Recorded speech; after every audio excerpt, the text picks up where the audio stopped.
Fala, meus amigos. Hoje estou aqui com um querido amigo, Kelver Menort, mentor de empresas de software. Vamos bater um papo sobre IA na vida real da empresa de software, na startup, na software house. O Kelver tem uma grande experiência na área de desenvolvimento, de tecnologia, de arquitetura e também de negócios.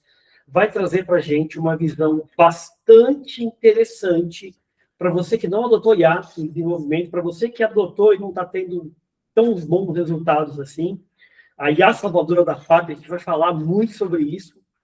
E eu quero falar para vocês que eu estou muito feliz de ter esse cara aqui. É um cara que moldou, eu sempre gosto de falar isso, é um cara que moldou a minha carreira profissional. Isso antes de eu conhecer pessoalmente. Pessoa que eu tenho grande carinho, grande admiração, um dos melhores profissionais de tecnologia, talvez, do Brasil, nem falo mais, tá? Falo do mundo, da galáxia, meu amigo Kelvin Merotti. Obrigado, cara. Obrigado pelo carinho aí, pela parceria de sempre. É um prazer estar compartilhando um pouquinho de conhecimento aqui com o teu público, com a tua audiência e fazendo o que eu gosto, né? Que é de compartilhar conhecimento, cara. Dividir o pouquinho que a gente vai aprendendo. Legal. E, cara, olha só. Acho que é importante a gente começar por um ponto que é, nós somos entusiastas do uso da inteligência artificial. Eu acho que as empresas, as pessoas devem utilizar a IA no dia a dia para ter ganho de produtividade, ganho para o negócio, mas não dá para deixar de observar. A gente está ali na vida real, na operação da empresa de software. Muitas empresas estão, algumas estão usando, outras nem tanto, e está tendo muito aí uma visão, pelo menos no meu entendimento, a IA salvadora da pátria, né? Como se a IA fosse uma mágica que vai ser instalada ali na operação e vai corrigir todos os problemas. Eu digo que a IA não vai salvar a operação ruim, né? Os velhos problemas de sempre continuam ali. A IA pode acelerar a produtividade, sim, mas ela pode acelerar o caos. Cara, eu queria começar por aí. O que você tem visto ali na vida real da empresa de software, ali, tirando essa onda de hype aí, de que tudo é fácil, tudo é mágico, é tudo app em 10 minutos, mas a gente sabe que no mundo real as coisas são sérias, né? Não é brincadeira, né? Perfeito, cara. Você trouxe diversos pontos aí muito interessantes que eu acho que é legal a gente começar compartilhando, né, o ponto de vista para que as pessoas possam talvez ampliar o campo de visão delas, né, em relação à IA. Como você disse, assim, a IA ela é necessária, né? Guardadas as proporções, eu costumo associar lá na primeira revolução, quando descobriram máquina a vapor.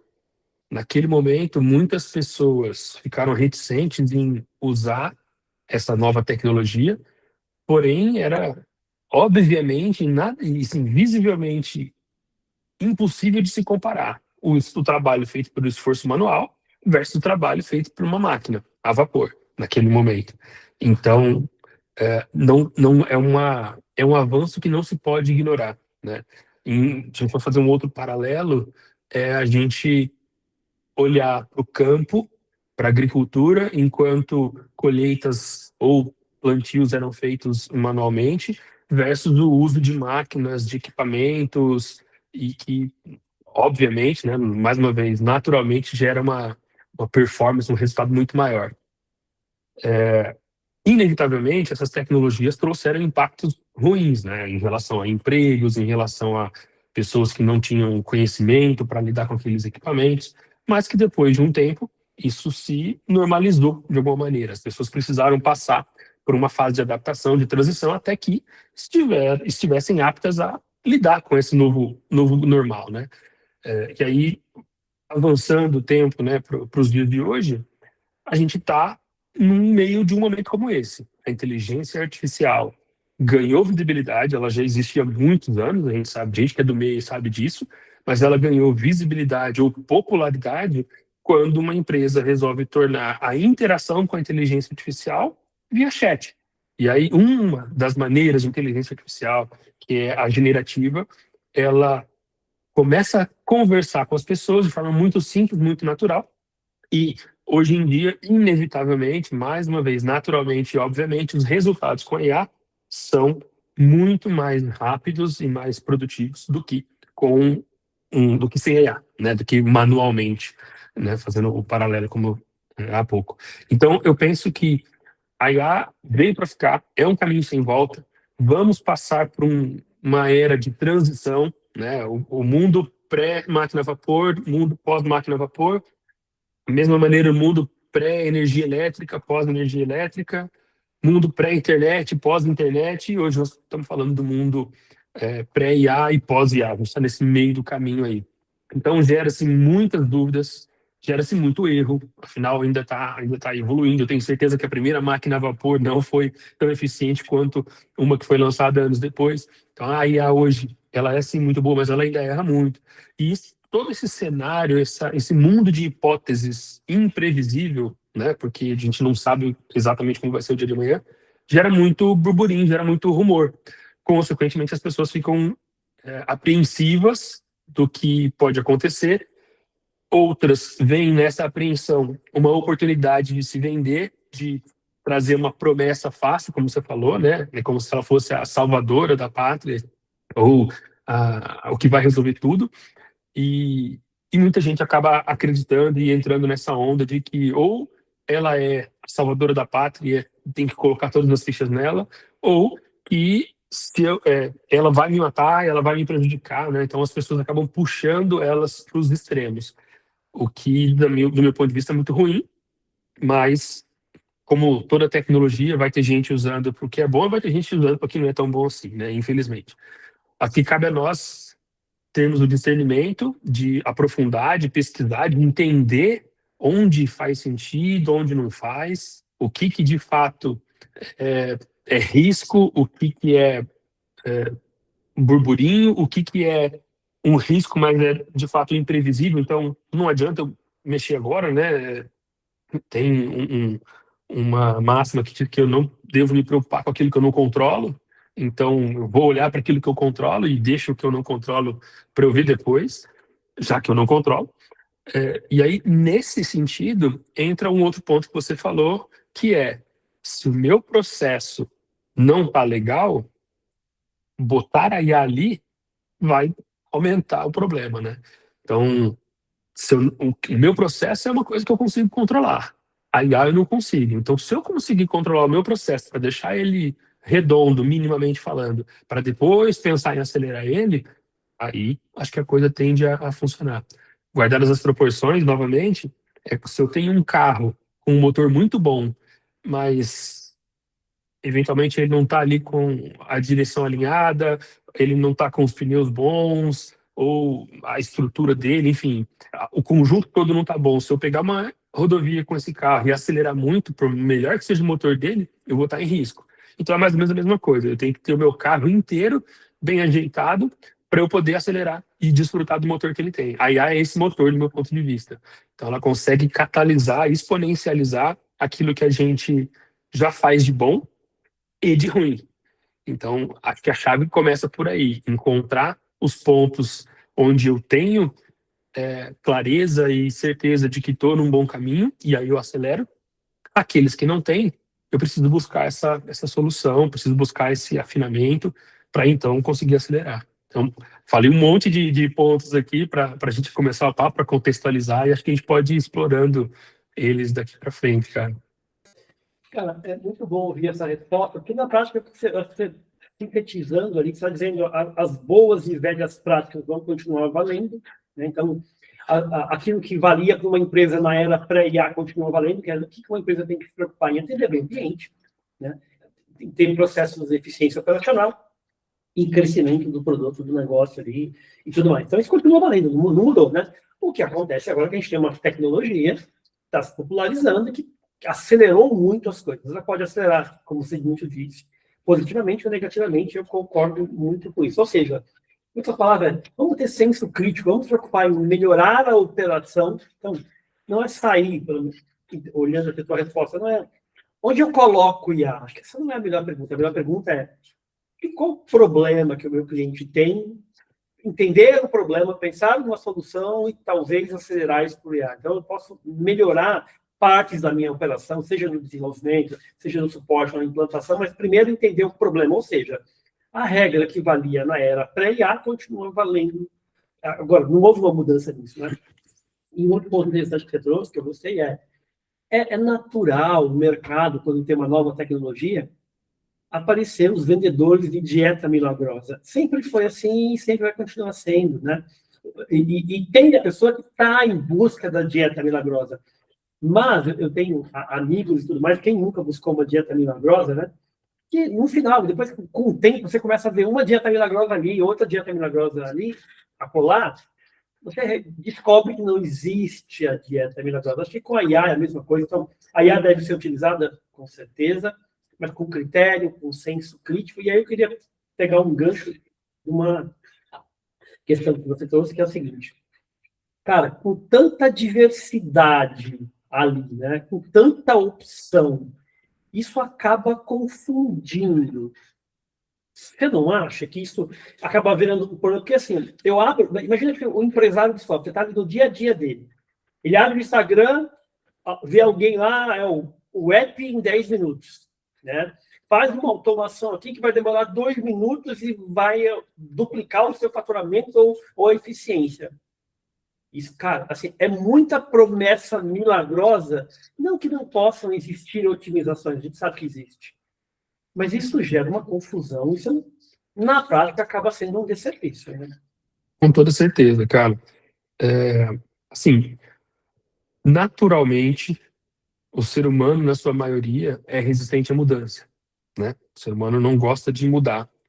E, na maioria também, o ser humano procrastina muito. Existem alguns perfis de pessoas que são menos resistentes, ou seja, mais resistentes, aliás, né, à procrastinação, mas a grande maioria é procrastinadora nata.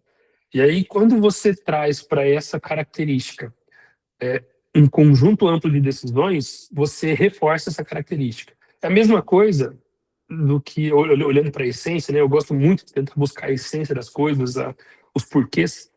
Olhando para a essência, a diversidade dificulta a decisão. Quando você chega num restaurante, por exemplo, e você abre o cardápio e você vê lá de cachorro quente a risoto e sushi, você tem dificuldade de escolher, você fica em dúvida, né? Ou talvez não seja diversificado em tipos de comida, mas em quantidade de pratos. Você tem diversos pratos e você fica sempre naquele, puxa, o que eu vou comer hoje? Já se você abre um menu e tem ali 2, 3 pratos, é muito mais rápido você selecionar. Então, isso é uma característica normal do ser humano. Vamos trazer para a IA. Eu tenho dezenas de ferramentas, algumas mais conhecidas, mais faladas, mas sempre tem um vídeo, um Reels no Instagram da vida, onde alguém fala, olha, você tem que conhecer essa IA agora, porque ela é gratuita. E aí entra naquilo que você falou. Eu abro meu cardápio de opções de IA e eu tenho muitas opções, e o empresário, ele acaba ficando, reforçando esses pontos que eu comentei no início.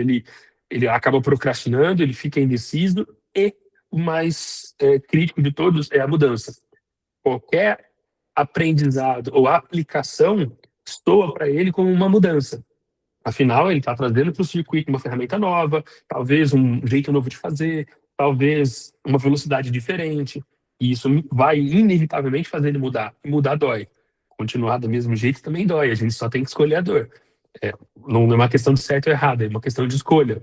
Então, inevitavelmente, indiscutivelmente, a quantidade de opções causa essa trava, né?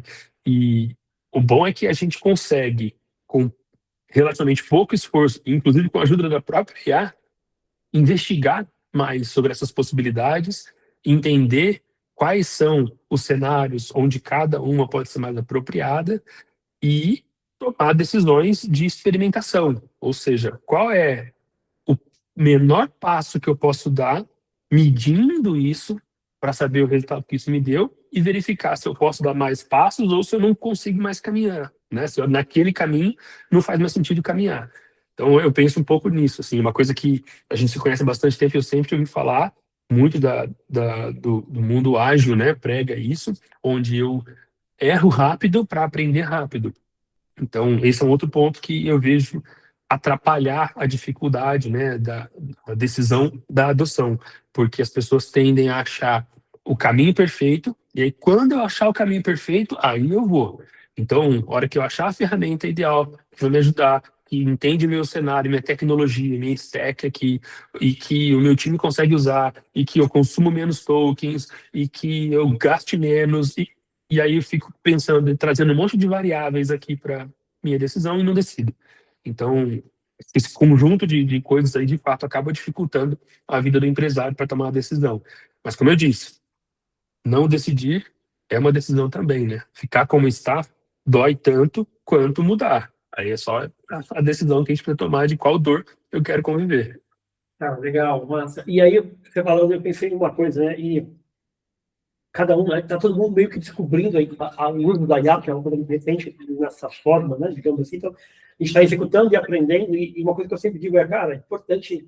Que ganho você trouxe? Então, né, assim, que problema você resolveu da operação? Você melhorou o que a vida do teu cliente? Então, não é usar a IA por usar, né? Usar a IA para criar fábricas de bonequinho de agente. A gente está vendo um monte de gente fazendo isso, né?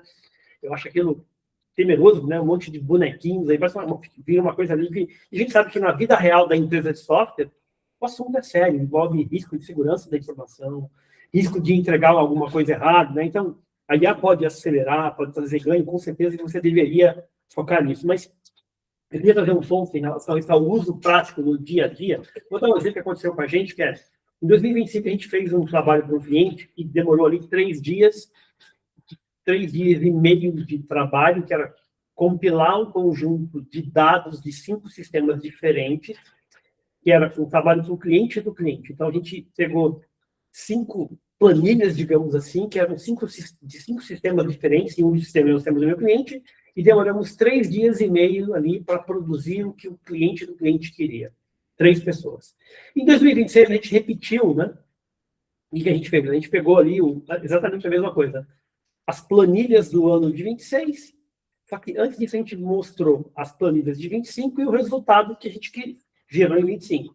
O resultado final ali, o artefato final. E aí a IA perguntou para a gente assim, em 26 agora, você quer que eu faça as mesmas coisas em 26? Me dá os dados de 26 que eu vou gerar. E aí, em 28 minutos exatos, aquilo que a gente demorou 3 dias e meio, 3 pessoas, ele fez ali. Detalhe importante. Quando a gente estava olhando ali, eu falei, não é possível, a gente duvidou. Aí a gente foi olhar o log da execução, tinha um problema no meio do caminho, que era uma falha em uma das planilhas. Aí eu falei, não, vamos corrigir a falha e vamos ver quanto tempo ele fez. Ele fez em 16 minutos. Ou seja, em 2025, 3 pessoas demoraram 3 dias e meio. E em 2026, o mesmo conjunto de dados, só que do ano de 2026, a IA fez isso em 28 minutos a primeira vez e 16 minutos. Ou seja, é um ganho ali real de produtividade brutal. Então, uma atividade que era relevante para o cliente do cliente, então tem um ganho. Eu sinto muita falta disso, de pessoas mensurarem o ganho, discutirem, e às vezes tem ganho, às vezes não tem, mas tem um aprendizado, tem a melhoria, uma tecnologia nova. E aí eu te pergunto, e o Kelvin? Qual foi uma coisa que você fez que trouxe um ganho de produtividade que você, cara, sem usar a IA eu demoraria X dias ou X horas. Eu apliquei a IA aqui e teve um ganho concreto, uma situação real. Não precisa entrar em detalhes, mas foi um desenvolvimento, foi uma análise. O que trouxe um ganho real? Você fala, cara, incrível. Para mim, muita gente não mede isso, cara. Ah, não sei, acelerou. Tá, mas acelerou quanto? Quanto que era antes? Porque se você não tiver, você está usando, você está se empolgando com a IA, você está sendo emocionado da IA, mas e o ganho? Você tem algum exemplo que te marcou? Assim? Você deve ter vários, né? Com certeza. Exato, assim, eu tenho usado intensivamente, né, a IA neste ano, então ao longo desse primeiro semestre. Comecei no final do ano passado e intensivamente nesse semestre eu fiz muita coisa. O caso mais recente foi um cliente que eu tenho de mentoria e ele produz totens de autoatendimento. E essa solução, obviamente, né, ela, como a maioria, ela nasce um experimento pequenininho, vai ganhando forma e, de repente, o MVP vira produto na rua e demandas começam a chegar. Então, não foi aquele projeto que nasceu totalmente estruturado desde o dia 1, por N motivos. E isso não é uma crítica, isso é uma constatação. Por quê? Se ele tivesse, talvez, feito toda a estruturação e planejamento dessa solução lá no início, talvez o produto não tinha mais de 200 totens instalados hoje com esse produto que tem cerca de 2 anos aí. Fato é que a parametrização do fluxo de autoatendimento era toda feita via banco de dados. Então, quando um cliente precisava de um fluxo novo ou um novo cliente chegava com um fluxo, dependia de desenvolvedores acessarem banco de dados para fazer parametrização.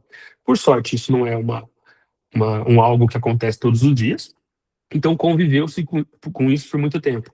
Porém, um determinado cliente começou a demandar bastante por uma questão de negócio deles lá.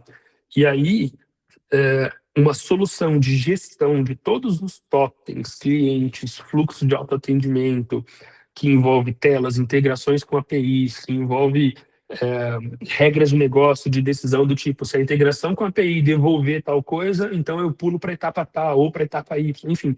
Todo o conjunto de parametrização desses totens era feito via banco de dados manualmente. Se for somar o tempo que eu gastei junto com esse cliente fazendo isso daí, não deu 2 dias úteis de trabalho, 16 horas. Não deu. Para construir uma solução completa, de ponta a ponta, para que eles não precisassem mais acessar banco de dados. Inimaginável isso ser feito em menos de 2, 3 semanas, se fosse num modelo tradicional. Então, eu estou falando que eu reduzi de 2 dias, o que seria gasto aí em torno de 15 dias úteis, foram feitos em menos de 2. Esse é o exemplo nessa semana que passou agora. Então, sim, voltado à tecnologia. Mas eu já, como você bem falou, voltado à tecnologia que eu quero dizer é desenvolvimento. Mas como você bem falou, eu já tive vários exemplos já de fazer conciliações financeiras, fechamento de contas, identificar desvios em campanhas de marketing, em traçar estratégias melhores ou hipóteses melhores de marketing, em corrigir e-mails que eu estava prestes a mandar e que poderia causar a sensação ruim em quem estava lendo, e aí a IA me deu um feedback diferente, me permitiu ver coisas que eu não estava vendo em relação àquele e-mail. Então, assim, se começar a resgatar aqui na memória, a gente vai ficar falando horas aqui sobre exemplos de aplicação disso. Porque, novamente, assim como lá atrás na lavoura, alguém tinha que passar dias e dias enchendo sacos e sacos nas costas e levando até o depósito, uma máquina vai lá e faz em horas o trabalho de dezenas de pessoas. Assim como isso aconteceu lá atrás na lavoura, está acontecendo hoje em todos os negócios com a inteligência artificial. No mundo de software, isso é ainda mais grave, isso é ainda mais relevante por ser intrínseco ali à tecnologia, né? Os clientes das empresas de software esperam que as empresas de software forneçam tecnologias para eles. Então, se as empresas não se atentarem a isso, elas não vão ser engolidas pela IA, mas elas vão ser engolidas por outras empresas de software concorrentes delas que usam a IA. Esse é o que eu vejo nesse momento, assim. Então, inevitável, novamente, né, o resultado que ela pode gerar, imprescindível que empresas de software adotem e usem, mas também é imprescindível, como você bem disse, que elas comecem a medir. Talvez em construção de ferramentas, como é o exemplo que eu dei dessa gestão de totens de autoatendimento, isso fique mais óbvio. Afinal, eu construir uma solução é mais mensurável, né? Porque o programador, a empresa de software, muitas delas, né? Com quanto tempo leva para construir? Ela, 2 meses eu te entrego. Normalmente é assim que as estimativas são feitas. Então ela consegue, não, isso aí eu levaria 1 mês para fazer, beleza, tá. E aí, poxa, com a IA fiz uma semana, caramba, tive um ganho absurdo aqui, né? Um quarto do tempo, supostamente. Então, isso é mais fácil de mensurar. Mas não é só isso. A gente tem as pequenas coisas no dia a dia de uma software house que a IA pode ajudar, né? Na hora de uma refaturação, na hora de mapear, por exemplo, os pontos de impacto, né? Se eu mudar um tipo de dado de um campo no banco de dados, se ele precisasse mudar de um campo inteiro para texto ou de inteiro para para decimal. Quais são os pontos do meu sistema que eu tenho que revisar? São só os cadastros? São relatórios? Eu tenho integrações? Tenho APIs? Eu tenho sistemas antigos que integram com essa mesma base de dados, satélites ao meu sistema? Isso tudo a IA consegue mapear em uma velocidade incrivelmente maior do que um ser humaninho fazendo. Então, sim, a produtividade ela é inevitável, não é apenas na criação de coisas, ela é na sustentação também, no mapeamento, na validação, no sentido de evitar com que eu avance perdendo ou esquecendo de detalhes, né, ou errando em detalhes, em todos esses pontos. E você tocou num ponto muito importante, cara, num contexto muito importante, que é mensurar. Infelizmente, do meu ponto de vista, o empreendedor brasileiro, ele culturalmente e tradicionalmente, ele é muito na raça e menos no plano, né? Então, a gente vê a maioria dos CNPJs, eles não são planejados, estruturados e, e com metodologia. Ok, eu tenho que empreender, então eu vou abrir um CNPJ e vou fazer o que tem que ser feito. A maioria é assim. Logo, essa cultura de plano de longo prazo, de entender quais são os indicadores que estão movendo o ponteiro, né, aquilo que de fato gera resultado para mim, ela não existe na maioria dos negócios, infelizmente, né? Então, quando a gente pega a empresa que ela não está habituada a medir nem mesmo indicadores de negócio, ela nem passa pelo radar muitas vezes medir indicadores da operação ali, do desenvolvimento, de eficiência, de tempo de resposta, coisas que, como você bem disse, para o cliente fazem muita diferença, né?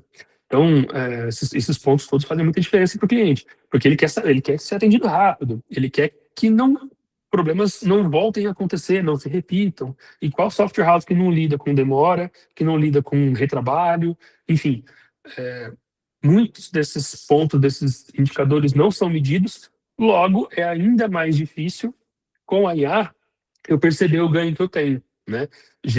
Eu fico com essa percepção de que parece que mudou, mas não sei não. E o tempo está passando e as empresas que têm um pouquinho mais de maturidade nesse plano, nessa metodologia, elas vão sair na frente. Você falando, eu me lembrei de duas coisas. Uma conversa recente com um cliente, uma empresa de software, eles estão tendo ali uma dificuldade de configuração, digamos assim, do seu ambiente, por uma questão ali particular da forma que as ferramentas de desenvolvimento estão naquela infra ali, digamos assim, desde licenciamento e como isso é distribuído para os desenvolvedores. E eu tenho alertado eles, quanto mais tempo você demora, menos você usufrui do benefício de acelerar de uma maneira estruturada. Então, quanto mais dificuldade ele é, então é o momento de pedir ajuda, acho que saber pedir ajuda ali, e pedir ajuda não tem demérito nenhum, acho que esse é um ponto. E uma outra coisa interessante que você falou também na construção de algo é muito mais fácil mensurar, eu concordo com você, mas muitos nem isso estão fazendo, o meu tempo que eu levaria sem IA esse, com IA isso, e aí agora para entrar num ponto-chave que é, a IA acelera, a gente já falou isso aqui, a gente já sabe disso, mas ela também pode gerar retrabalho. Existe até um termo aí recente, de 2025, setembro, outubro, que é ali o work slop, ou seja, porcaria gerada por IA. É algo que eu olho no primeiro momento, parece que está bom, e aí eu entrego e gero um custo de revisão e de ajuste, de correção para quem recebeu aquilo. Né? E eu lembro de um cliente que ele falou, Fernando, a gente conseguiu acelerar muito uma determinada construção de uma funcionalidade X, a gente se empolgou ali com a IA, só que algumas semanas depois, o que a gente construiu tinha uma série de furos. E aí teve que ajustar. Né? Ou seja, muitas vezes, por eu não fazer o básico do entendimento do que eu preciso construir e ter a afobação de construir os bonequinhos que estão sendo vendidos aí, né? Os agentes aí. Você deve usar agente, claro, mas o que você deve? Você pode construir qualquer coisa? Pode, mas deve. É uma pergunta, né? Acho que cabe aí. E o que você já viu de um caso de retrabalho? Eu lembro de um outro cliente que teve, esse é o exemplo um, do cliente que construiu ali, se empolgou, literalmente, ficou pronto, botou para funcionar em produção, teve ganho imediato, mas ao passar algumas semanas, começaram a surgir alguns problemas de situações que não foram discutidas minimamente na concepção. Você lembra de algum caso de retrabalho que você viu assim e fala, cara, porque eu me empolgo tanto, as pessoas tendem a se empolgar tanto, e isso está sendo vendido, né? Construa a app em 10 minutos aí, né? Cria automação, né? Não precisa mais de marketing, não precisa mais de atendimento, não precisa de mais nada, né? A IA vai salvar o mundo. Você lembra de algum caso assim que você fala, caramba? Cara, eu não lembro de nenhum concreto, assim, ou significante. Porém,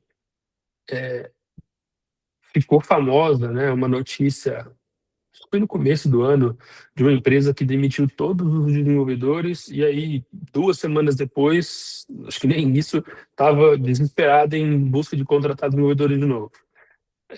Eu vi essa semana uma notícia de uma pesquisa feita com 1.200 CEOs de empresas grandes, onde a percepção deles sobre demissões decorrentes da IA diminuiu em 46% de janeiro até junho desse ano.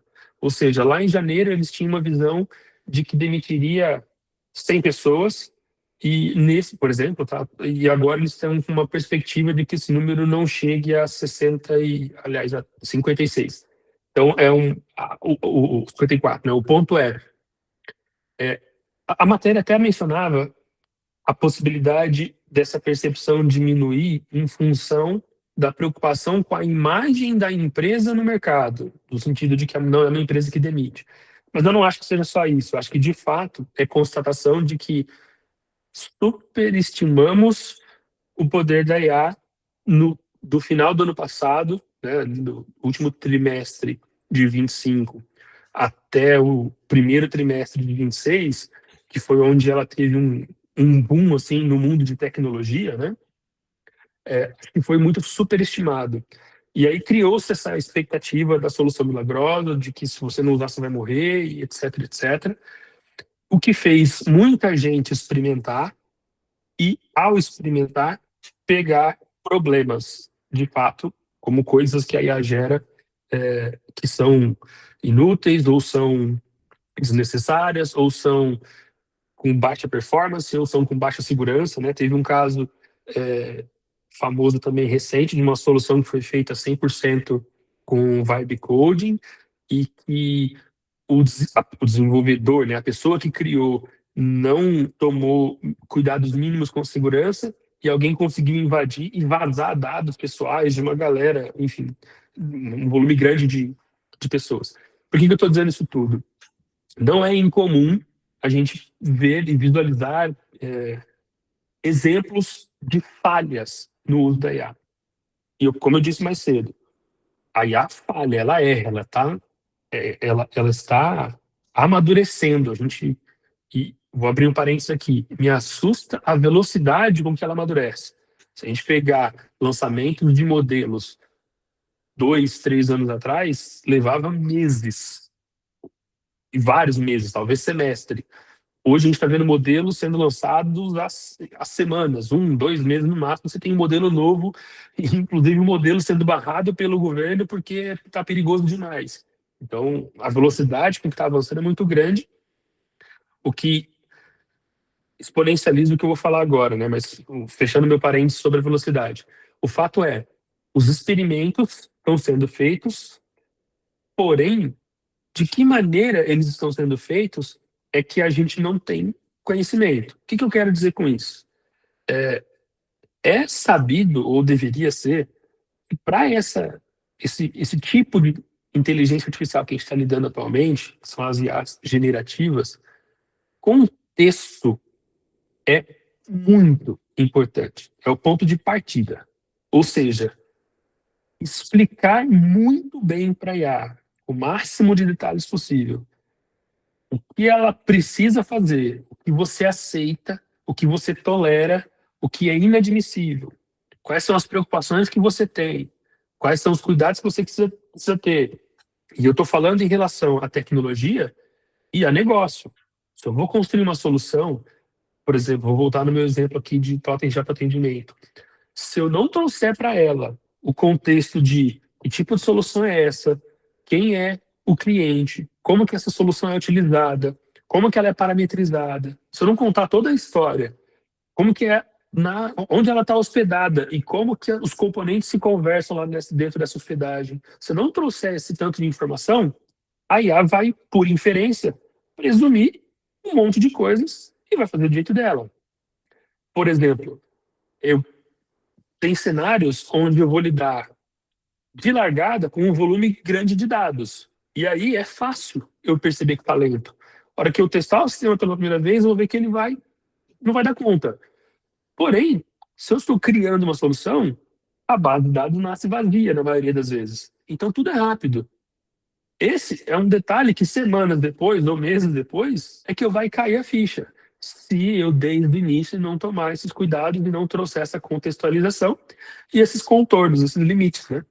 Então, do meu ponto de vista, o superestimativa, a superexpectativa sobre a IA gerou muitos experimentos do tipo, faça um sistema assim, assim, assado. Ou faça um sistema igual o XPTO. Né? Então, eu quero um sistema de controle de demandas igual o Gira. Já sabe o que é o Gira, ela vai fazer para mim. E aí sai um castelinho de cartas, né? Chamado seu Gira. Só que no primeiro vento, ou na primeira tremida da mesa, seu castelo vai cair. Então eu acho que está acontecendo muito disso. Os experimentos estão sendo feitos sem os devidos cuidados, sem entender os fundamentos, a essência dessa inteligência artificial.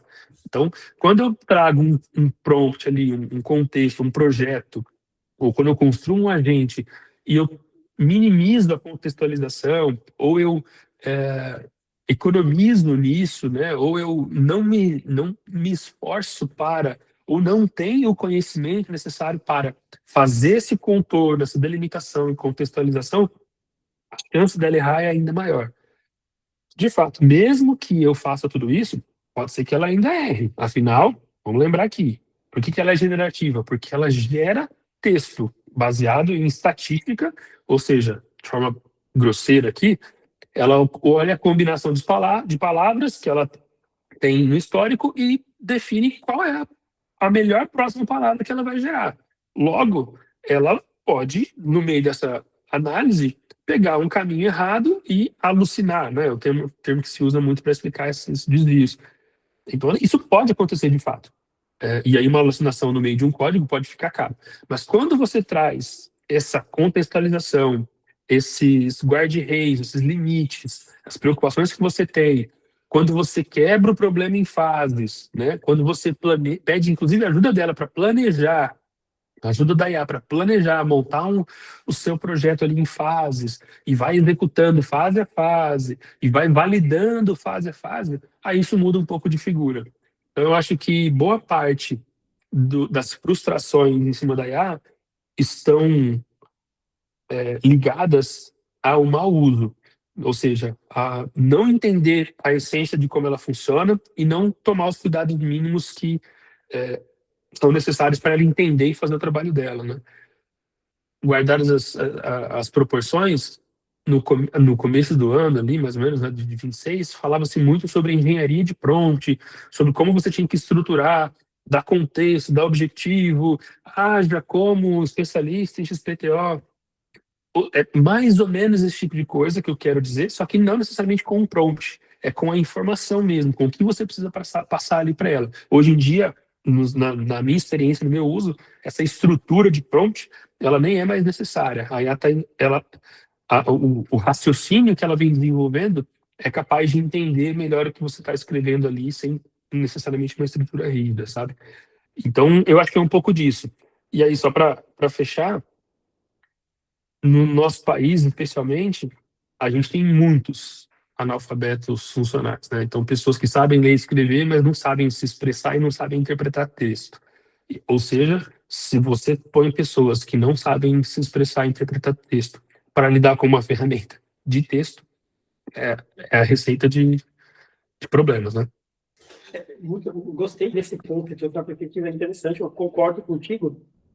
E aí eu acho que no resumo da obra está dizendo entra aí para mim o ponto da capacitação. Então, nunca antes a gente precisou estudar tanto, a gente vem numa crescente de estudo, de aperfeiçoamento, e o estudo, desde o estudo formal até o estudo informal, com cursos, eventos, workshop, livros, troca de ideias e experimentos, né? Então, sempre, nos últimos 15, 20 anos, mas agora, na era da IA, em pleno 2026, quando a gente grava esse vídeo aqui, julho de 26, a capacitação, né? E aí eu queria pegar um gancho no que você falou.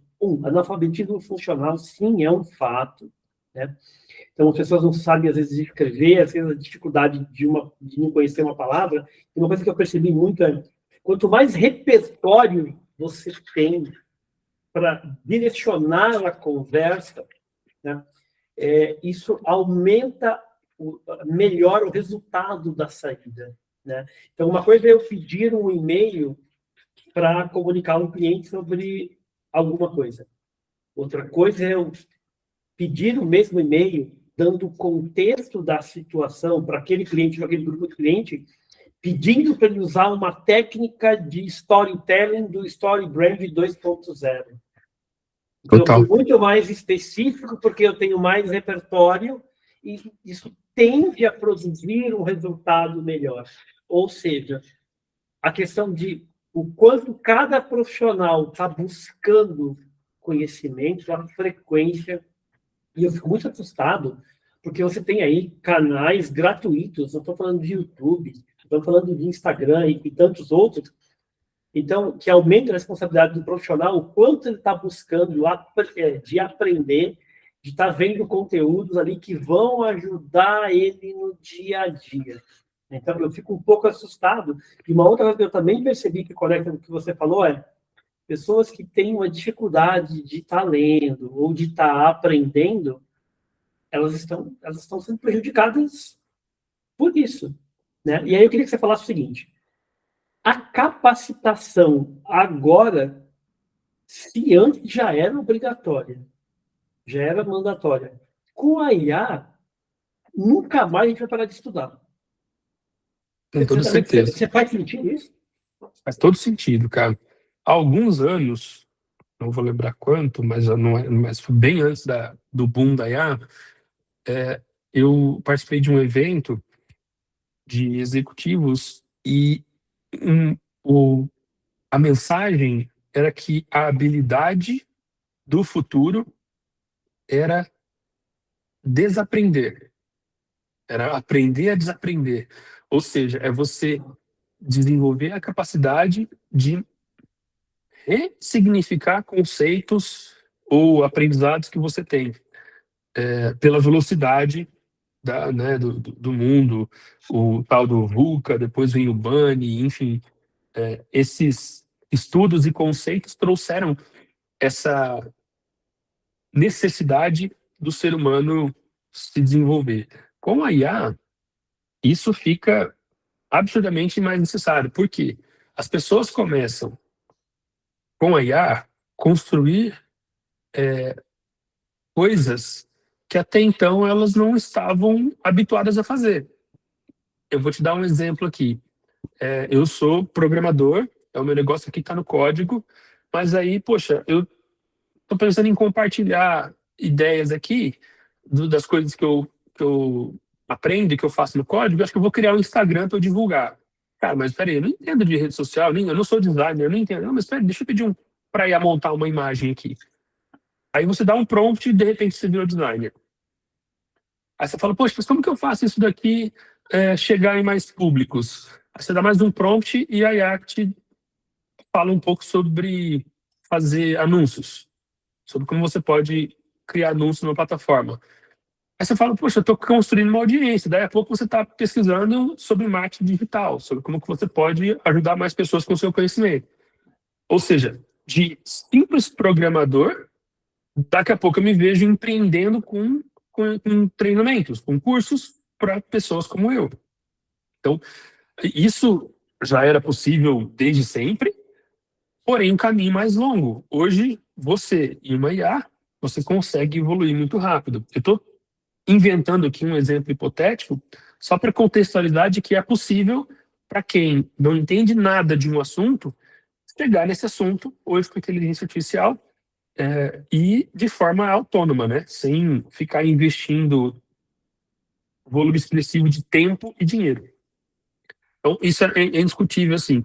O que reforça a importância de saber aprender e desaprender. Porque se um programador que está acostumado ali a pegar uma especificação e escrever código daquilo, quando ele começa a estudar, por exemplo, parte de vendas lá para vender o curso dele, e ele começa a entender que o foco não tem que ser no que ele está fazendo, mas sim no porquê ele está fazendo aquilo, que é isso que o cliente paga e não as horas dele.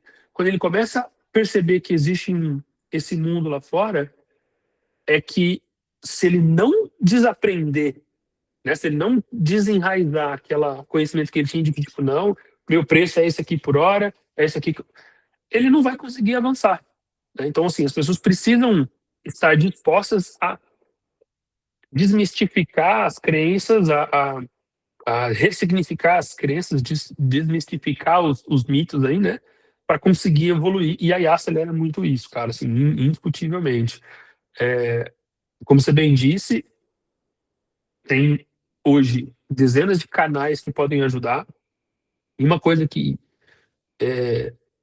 eu vejo muito acontecendo é que nesses canais você encontra muito conteúdo, muita capacitação de ferramenta e pouca capacitação de fundamento, pouca capacitação de raciocínio, de senso crítico, coisas que te evoluem como pessoa. Guardadas as proporções, muitos anos atrás, era a diferença entre você comprar um livro, uma apostila, que tem ali alguns tutoriais, e ir para uma sala de treinamento fazer uma vivência. Eu acho que hoje está meio nisso, assim, a IA e os canais, né, os vídeos aí na internet, eles estão muito focados em cima das ferramentas. Só que é aquilo que a gente falou mais cedo, quando eu tenho um leque de ferramentas muito grande, eu travo, eu não sei por onde eu começo. Qual é a melhor? Né? Então, eu acho que um diferencial das capacitações é trazer conteúdos que forcem a pessoa que desenvolva o raciocínio, a habilidade, o senso crítico, a habilidade de questionar, a habilidade de entender a essência, a habilidade de aprender coisas que não estão no radar dela no dia a dia, como você falou, né, de ter um conhecimento heterogêneo, mais amplo. Então, acho que essas capacitações vão ser as que vão se destacar mais daqui para frente, porque o ferramental, o tutorial, o arroz com feijão, a própria IA vai te ajudar a fazer. Então, acho que Sim. aí está a diferença. Não, eu concordo, vendo legal. E aí, pegando um gancho nisso, ou seja, a leitura que eu faço é idêntica ao mercado também. A gente vê muito aí vídeos em Instagram e faz aquilo em 5 minutos, aquilo em 3 minutos, e cria agentes não sei o quê, ou seja, foco na ferramenta, ali na execução, sem se preocupar em que aquilo está resolvendo, Uhum. qual o problema do cliente, ou qual o problema, ou qual funcionalidade, ou se está melhorando o atendimento, uma ferramenta que vai ajudar a classificar melhor os tickets e vai diminuir o tempo de chamado. Então, está muito na execução, tem que focar no benefício para o cliente ou para a operação, que na minha visão é um desperdício, ou uma mera brincadeira com agentes e com esses bonequinhos aí que virou moda, mas faz parte do jogo. Agora, uma coisa, juntando isso que você falou com uma coisa anterior, que é o seguinte: quanto mais eu souber fundamentos, eu me estudar, me preparar, ir atrás, né, eu vou ter melhor senso crítico para entender que esses milagres de aplicações em 10 minutos na vida real não existe. Porque senão, se fosse assim, as grandes empresas, vamos pegar aí Google, Microsoft, a própria Anthropic, a própria OpenAI, elas não estariam contratando, elas demitiriam todo mundo e usariam as próprias IAs para automatizar tudo, e seria o mundo mágico da IA, o mundo de Bob aí, né? O mundo mágico que não existe, né? Entendeu? E, assim, então, assim, quanto mais o senso crítico, então, pegando um gancho disso. E outra, se eu não tiver esse fundamento, eu vou sair construindo no modo loucura, no modo deixa a vida me levar, e não vou ter preocupação com segurança. E não vou ter preocupação com a arquitetura. Que é só pedir tudo para IA que ela faz. Sim, ela faz. Mas tem que ter alguém com cérebro que saiba pedir, que saiba Perfeito. entender o porquê, que saiba entender por que aquilo vai trazer ganho para o cliente, para a operação, como eu vou medir aquele ganho, se não trouxer ganho na primeira entrega, como eu ajusto. Ou seja, o fundamento, mais do que nunca, ele faz sentido. E essa questão que você trouxe também da segurança, a gente está vendo aí dezenas de notícias de vazamento de dados, né, de aplicações que estão gerando um monte de problema, justamente porque estão caindo no canto da sereia de que é só criar uma automação. Eu posso abrir 20 janelas do meu VS Code e está com 20 projetos abertos. Você pode fazer isso? Claro que pode. Mas aí eu queria te fazer uma pergunta em cima disso. Se eu tenho 20 projetos do VS Code aberto ali, de projetos diferentes, de clientes diferentes. O Kelvin, você foi desenvolvedor, foi arquiteto. Como é que você gerencia o cognitivo disso? Não gerencia. Não tem como, cara. Não tem como, porque assim, vamos pegar um exemplo hipotético. Você está com 3 projetos abertos, e 3 clientes diferentes. Um você tem que criar uma nova funcionalidade, outro você tem que modificar um relatório, e o outro você vai, sei lá, corrigir um bug. A IA pode fazer tudo isso ao mesmo tempo? Claro que pode. Mas você, Kelvin, você, desenvolvedor, você não pode entregar aquilo para cada um daqueles clientes e falar, está pronto. Quem é o responsável por aquilo? É a IA ou é você? Perfeito. Você tem que ter um tempo de qualidade e não esse modo deixa a vida me levar. Entreguei, está pronto. A IA finalizou, está pronto. Quem é o responsável que foi contratado pelo cliente ou pela empresa? É você. Sim. E, cara, eu estou vendo muito isso. Estou com 5 janelas do VS Code, 8 janelas. E aí, a primeira coisa que me vem na cabeça, como que o cara gerencia o cognitivo disso? Como é que ele valida a tarefa? Porque ele vai ter que marcar uma reunião com o cliente e vai apresentar aquilo. Ele vai marcar 5 reuniões ao mesmo tempo? Não vai. Sem dúvida, cara. Recentemente eu tive um caso num cliente que eu atendo, um profissional que foi contratado, estava no seu período de experiência, e foi desligado no primeiro ciclo de 45 dias, porque por algumas vezes perguntava-se para ele como que algo tinha sido feito, ele falava, tem que ver, tem que ver, tem que ver. Então, assim, como que alguém entrega uma coisa e não sabe explicar como foi feito? Né? Isso é o que a gente tem visto no desenvolvimento. Se você quer fazer brincadeiras para você usar no seu dia a dia, fica à vontade para confiar no que está sendo feito. Mas quando você tem responsabilidade de entregar algo para gerenciar um negócio, se a gente estiver falando de um RP, por exemplo, né? Você está entregando uma funcionalidade num RP que gerencia uma empresa, que tem funcionários, que tem dívidas e que tem um compromisso social, você precisa ter minimamente mais cuidado. Você precisa validar o que você está fazendo, né? E aí tem um outro detalhe que eu ouvi esses dias, que é responsabilizar a IA por um trabalho mal feito é como responsabilizar o pincel em uma obra de um pintor. Ou seja, culpa não é da caneta que escreve no papel. É alguém que está segurando essa caneta. A IA é a caneta, a IA é o pincel. Se você não conduzir bem a IA, a tua obra de arte não vai ser muito boa, não, sem te me dizer. né? Sim, Então, sim. novamente, cara, as pessoas, e eu acho que isso é cultural, né? Como você bem disse, todo mundo quer a dieta milagrosa. E na hipótese de eu ter algo que resolva a minha dor sem eu precisar me preocupar, ou sem eu ter muito esforço, poxa, que lindo, é isso que eu quero. Então, tem muita gente usando a IA no desenvolvimento e em outras coisas, é, da maneira às cegas. Então, eu dou o prompt aqui, ela falou que ela terminou, perfeito, tá terminado.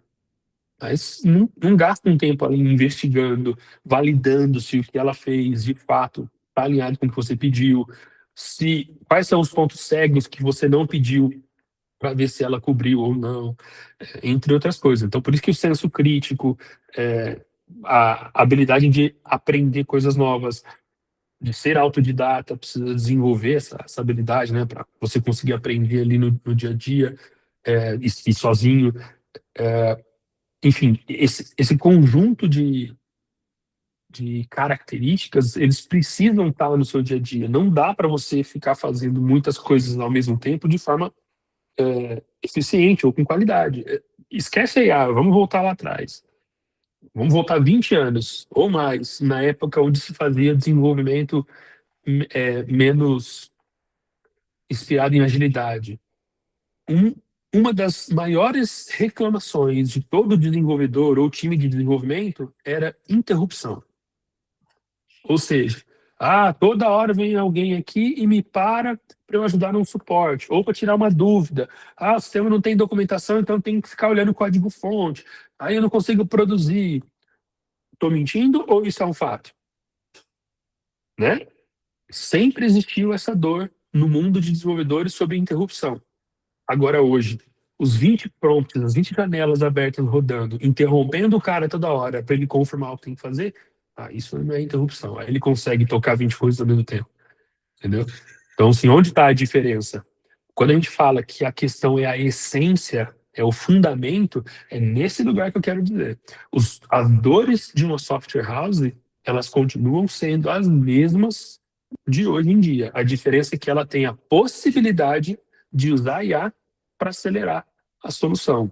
Só que se ela não souber a solução, se ela não conhecer dos caminhos, ela vai acelerar o que ela já tem, que é problema.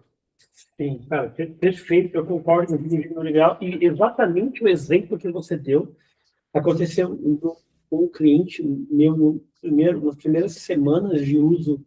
Eu lembro, a ferramenta era o cursor, não tem nada a ver com a ferramenta em si, mas era os primeiros usos ali, a galera não saber explicar o código. E aí a gente falou, gente, mas foi a IA que fez, não. O que ela fez? O desenvolvedor, o profissional fez a solicitação, ele é o responsável. E se você olhar qualquer IA, lá tem o aviso claro que a IA pode cometer erros. Porque tem um outro detalhe curioso que pouca gente se atenta, que é o seguinte: se uma empresa contratou um desenvolvedor ou um outro profissional que seja, ela quer que aquele profissional, ele é o CPF, o responsável por garantir que a tarefa. Então, parte da tarefa é entender a tarefa, entender o porquê, fazer reuniões, acompanhar a entrega. A IA vai fazer um pedaço disso.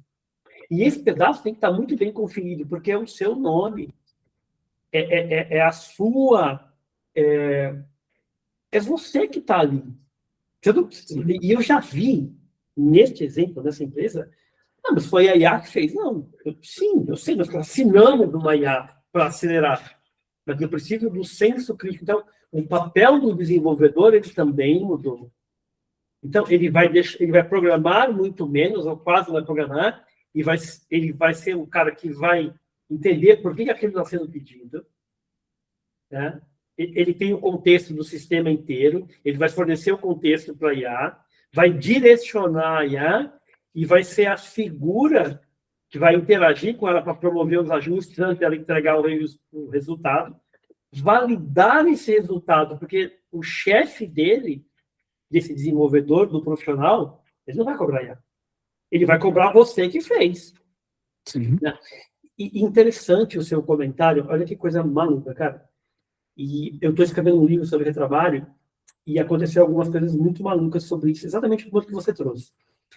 Então, normalmente eu tenho uma ideia, escrevo um rascunho do capítulo ali, da ideia. Então, qual é a mensagem do capítulo, quais são os tópicos, e aí eu escrevo o rascunho de cada tópico, e depois eu vou para a IA para lapidar aquilo que eu escrevi.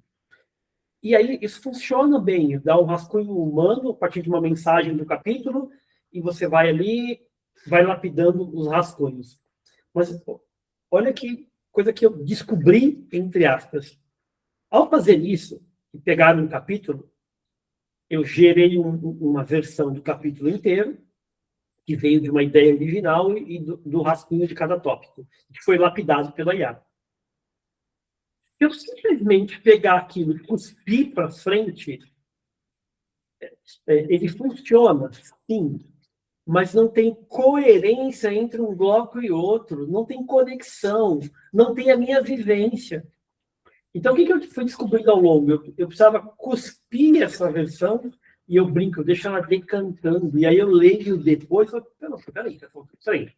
Mesmo eu tendo desenvolvido cada tópico, às vezes não tem conexão. Às vezes não... Então, assim, ou seja, a revisão humana, porque o livro é meu, não é da IA. A IA pode me ajudar, deve, entendeu? Então, é a mesma coisa com o desenvolvedor, é a mesma coisa com o designer. É você, profissional, que vai ser cobrado. E assim, desculpa a minha ignorância, mas a impressão que eu dei é que as pessoas não se deram conta disso. Não. Mas é a expectativa, ou a super expectativa criada em cima do resultado que ela pode gerar, né? Novamente, a IA, ela é muito boa, ela consegue acelerar muito. E isso é uma linha tênue entre ela acelerar e ela facilitar. E aí, quando eu vou pro fácil, o caminho mais fácil, ele é muito tentador. Só que, na maioria das vezes, o mais fácil não é o que tem que ser feito. Isso sempre foi assim, né? Então, eu acho que é um pouco disso, assim. Poxa, eu faço uma vez, ela acertou. Eu faço outra vez, ela acertou. Ah, beleza, eu vou deixar o pau torar aqui e depois eu vou ver o que vai dar. Então, acho que as pessoas estão confundindo e, da mesma maneira como estão superestimando a capacidade dela entregar, estão subestimando a capacidade dela errar. E estão subestimando a responsabilidade delas, né? Tem, esse dia eu tô conversando com alguém, eu trouxe o seguinte, alguém que estava apreensivo em relação a, enfim, que comprou essa história de que, eu vou morrer por conta da IA, a IA vai matar minha empresa. E eu trouxe o seguinte para eles, olha, tem bastante empresa de software no Brasil, não tem? No mundo, tem. Faz tempo que essas empresas existem e estão vivas, não faz? Faz. Você sabia que existem ERPs gratuitos, né? Mas são pequenos. Eu falei, tá, entra aí no site do Udo, pesquisa aí o ERP Udo, para você ver o tamanho que é esse negócio. Aí eu falei, mas tem tudo isso daqui? Eu falei, e é gratuito? E é open source? Ou seja, você tem direito de usar o código. Você sabe o código. Por que existem empresas de software? Se existe o Udo, que é de graça, porque quem contrata quer ter um CPF ou um CNPJ para assumir a bronca. Então, poxa, não é tentador eu ter um ERP aqui inteiro e super completo, sem precisar pagar nada? É tentador, é interessante, porque empresas gastam milhões com ERP. Como é que um de graça não consegue crescer? Porque na hora que dá um problema, essa empresa que gasta milhões, ela tem para quem ligar e fazer resolver. Agora, um ERP gratuito, ela não tem para quem ligar. Então é a mesma coisa, as empresas elas não vão sair fazendo software e reconstruindo sistemas para sair cancelando contratos por aí.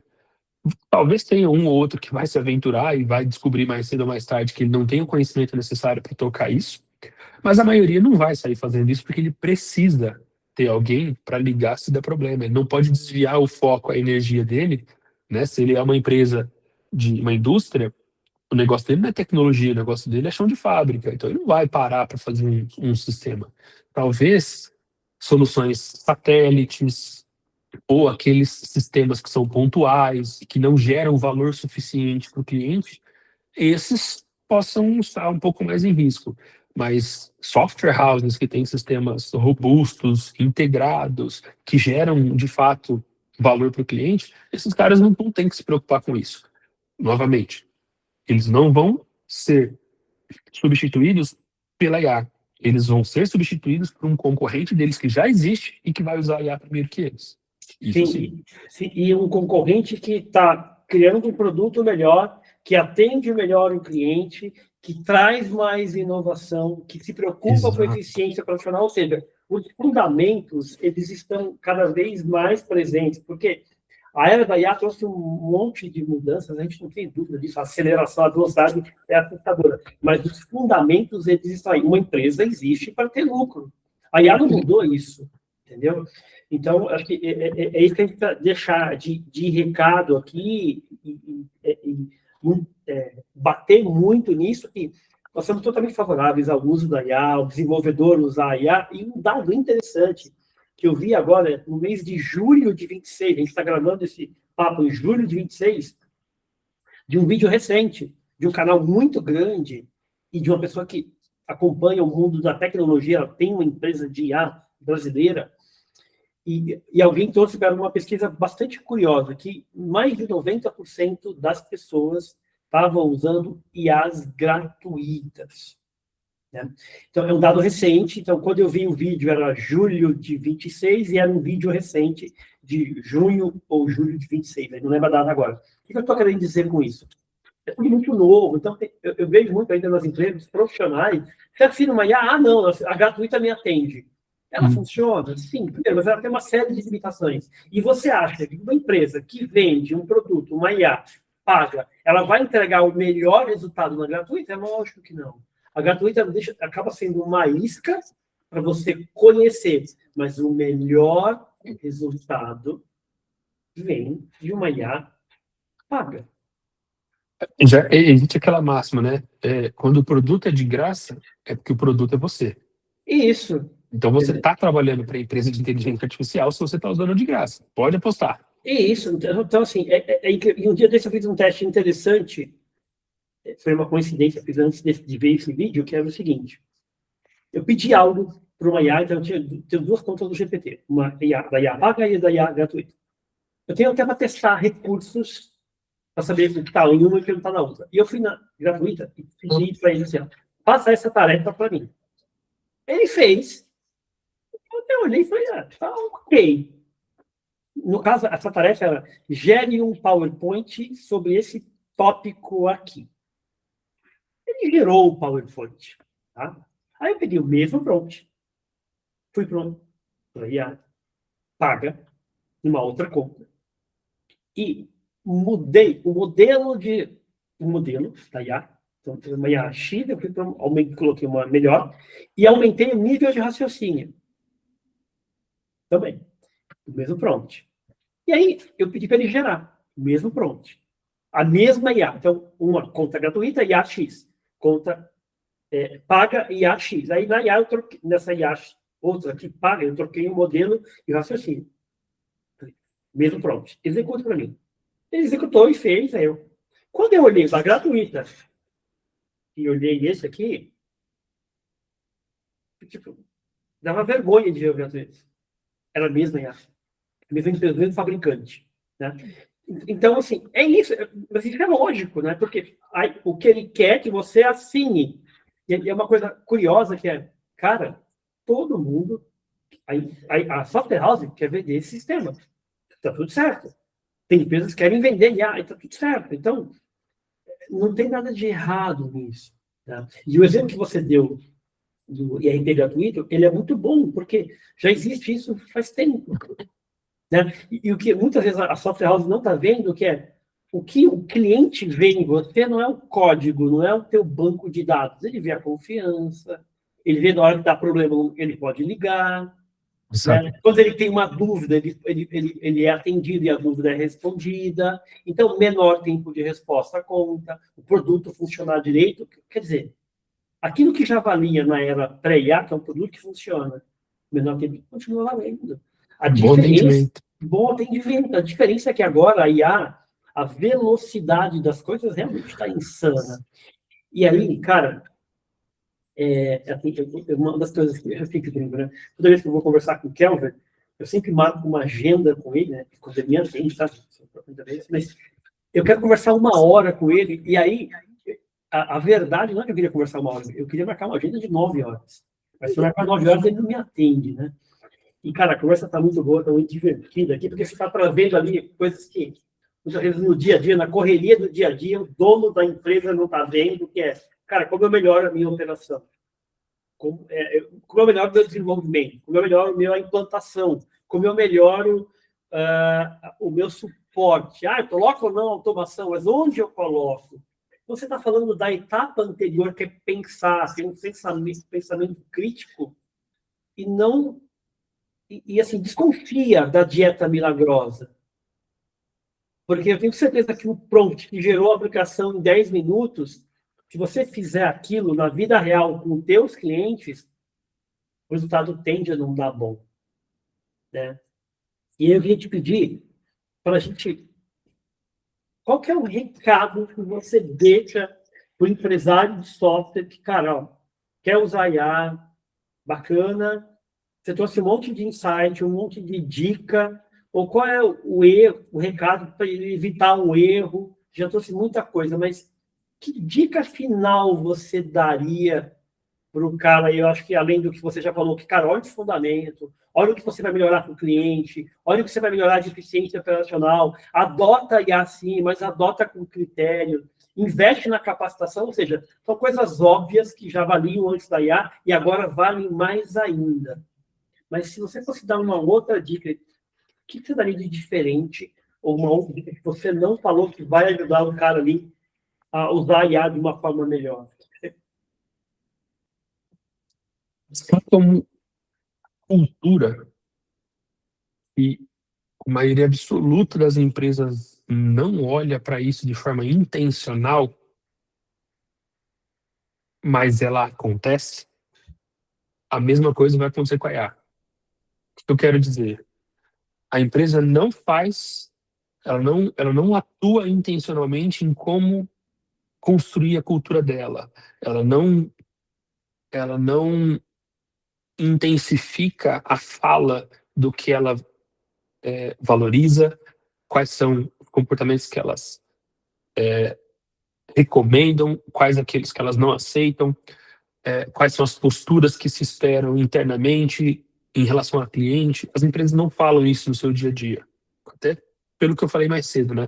A maioria dos CNPJs, especialmente no nosso país, vamos abrir e vamos fazer o que tem que ser feito. Não é uma estruturação correta. E aí, apesar da empresa não falar sobre isso, as pessoas falam. Então, cria-se cultura em toda e qualquer empresa. As pessoas, se a empresa não determina, não cria a cultura dela, as pessoas vão dar um jeito de criar. Então, vão ter empresa que vai perceber que o dono não dá muita atenção, vai ter empresa que vai perceber que o atraso não é um problema, vai ter empresa que vai perceber que se falar besteira para um cliente tem que assumir as consequências. Enfim, tem muitas variações em cima disso, mas uma coisa é fato. A cultura da sua empresa ela existe, você querendo ou não. Logo, é melhor que você coordene a construção dessa cultura. No caso da IA, é a mesma coisa. Você querendo ou não, a sua empresa vai usar a IA. Os seus colaboradores vão usar, se é que já não estão usando. Então, que você lidere isso. Minha dica seria essa. Para de pensar, começa logo e incentive a empresa dentro daquilo que você define como limite, como valioso, como inaceitável. Essa seria a minha sugestão para a galera. Ou seja, isso conecta diretamente a um melhor uso da IA, a uma cultura de aprendizado, uma cultura de melhoria, uma cultura de usar a IA para resolver problemas do cliente. Meus amigos, esse foi o papo com meu querido amigo Kelvin. Cara, mais uma vez, muito obrigado pelo papo. Acho que você trouxe uma visão muito crítica e inteligente do uso da IA pensado e planejado, não é porque pode tecnicamente que eu preciso fazer, que eu devo fazer. Gostei muito do papo e eu acho que a gente devia ter aqui um quadro no canal Conversa com o Kelvin. porque acaba sendo ali um momento de grande aprendizado para todos aí, cara. Então, obrigado mesmo de coração. Vamos fazer mais papos iguais a esse. Conte comigo, cara. Eu agradeço mais uma vez aí pela oportunidade. É um prazer, uma honra estar aqui dividindo um pouquinho com você e com a tua audiência. Só chamar que estamos na área, tá bom? Obrigado aí a todo mundo pelo tempo. Obrigado, amigo. Um grande abraço. Valeu, tchau, tchau.